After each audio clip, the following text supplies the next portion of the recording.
তখন আসলে যাকে বেস্ট ক্যান্ডিডেট মনে হয়েছে তাকেই ভোট দিছে। ভাই আমাদের দেশে যারাই ক্ষমতা আসবে সবাই চুরি করবে, মত প্রকাশ করতে পারতেছি, এটা যেই দলই আসুক আমার কাছে মনে হয় এটা খুবই হেলদি একটা প্র্যাকটিস। মব কালচার শুরু হচ্ছে, এটা যে সরকার কন্ট্রোল করতে পারতেছে না, সরকার এই ক্ষমতা নাই আপনার মনে হয়?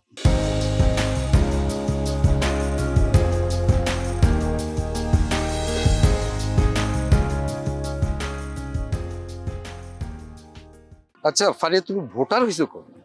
আমি ভোটার হইলাম হচ্ছে 3টা নির্বাচন পাইছি আমি। আচ্ছা, 3টাই ভোট দিছো? না, লাস্টেরটাতে ভোট দিইনি, প্রথম 2টাতে দিছি। আচ্ছা, লাস্ট যেটা 22-এ হলো, যেটা না লাস্টে তো 22-এ ছিল না, ওটাতে ভোট দিইনি। এর আগে আচ্ছা। দুটো দিছি।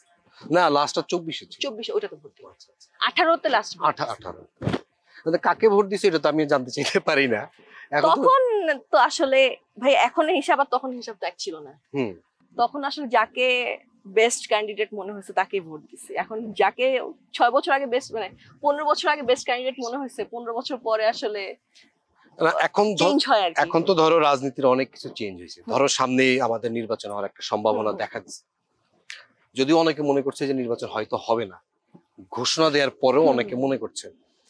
ধরো তুমি যদি ভোট দাও, আমি কোন পার্টিকে ভোট দিব, জিজ্ঞেস করছি তোমার প্রার্থীর মধ্যে কি কি চাও, মানে তুমি, আমরা কিওয়ার্ড শুনলে বুঝতে পারবো যে তুমি আসলে কি ধরনের নেতৃত্ব চাও বাংলাদেশে। ভাই আমাদের দেশে যারাই ক্ষমতা আসবে সবাই চুরি করবে।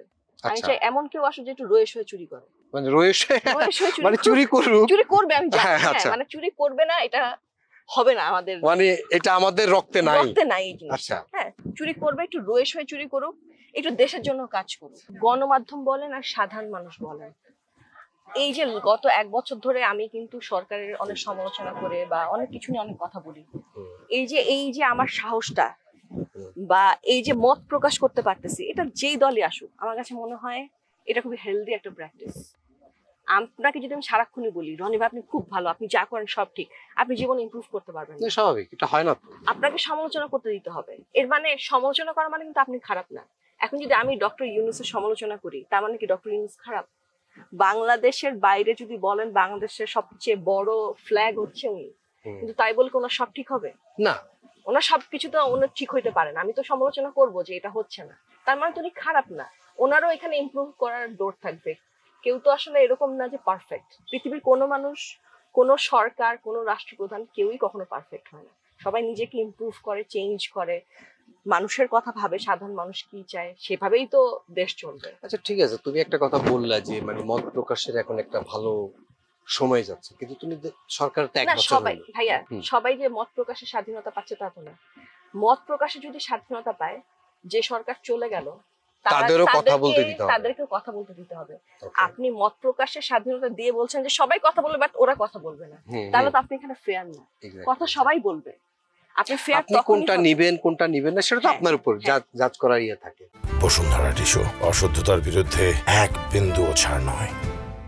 আচ্ছা, তুমি তো মত প্রকাশের স্বাধীনতার কথা বললা যে যারা বিগত সরকার তাদেরও যদি মত প্রকাশ করার স্বাধীনতা দেওয়া হয় সেটা হইলে আসলে রিয়েল মত প্রকাশের স্বাধীনতা।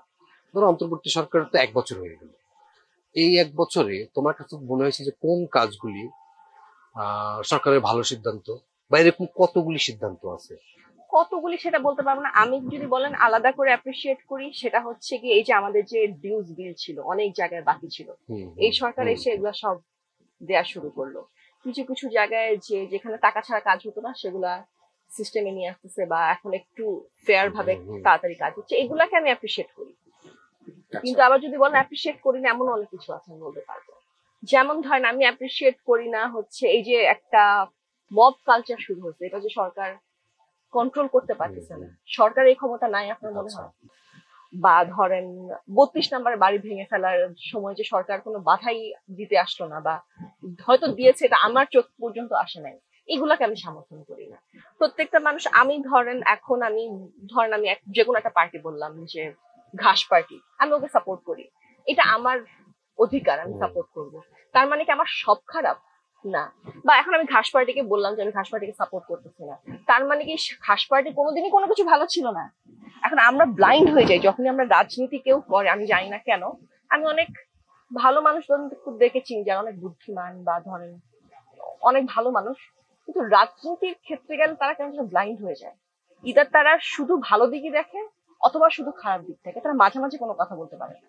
তো এটা একটা খুবই আমাদের বাজে প্র্যাকটিস এই দেশে। তবে এটা ঠিক, আমরা যেহেতু আমিও আলাপ করতেছি, আমরা আসলে ডক্টর ইউনূসের কাছে হয়তো আরো বেশি আশা করেছিলাম। এই কারণে কিছু কিছু ক্ষেত্রে আমরা একটু কি বলে হতাশাও আমাদের দেখ, আছে মাঝে কিন্তু। মাঝে মনে হয় হতাশ, আবার মনে হয় যে মাত্র তো 1 বছর গেল। হুম। মানে আপনি যদি মানে 1 বছর একটা বাচ্চা মানে কি আপনি মাত্র সলিড খাওয়া আচ্ছা, শিখছে, আচ্ছা, হাঁটা আচ্ছা। শিখে।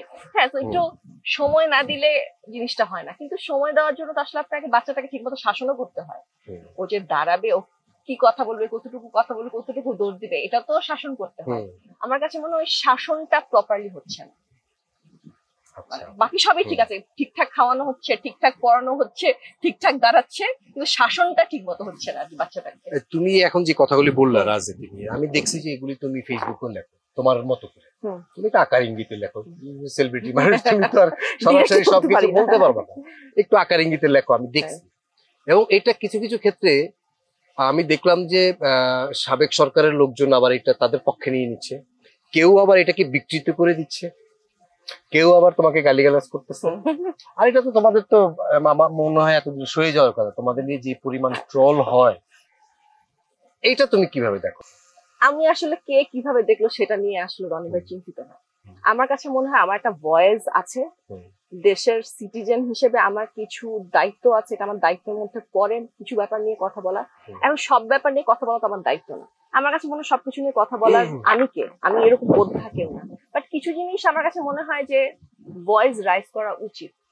এটা যে আমি শবনম ফারিয়া শুধুমাত্র সেই জন্য, আমি যদি কালকে একটা গৃহিণীও হতাম বা এর বাইরে আমার যে পরিচয়, যে আমি কর্পোরেট চাকরি করি, সেই জায়গায় যদি শুধু থাকতাম আমি সেম কাজটাই করতাম।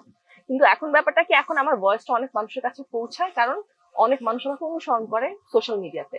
এমন না যে তারা আমার ফ্যান, সবাই তো আর ফ্যান না, ফলোয়ার সবাই ফ্যান না।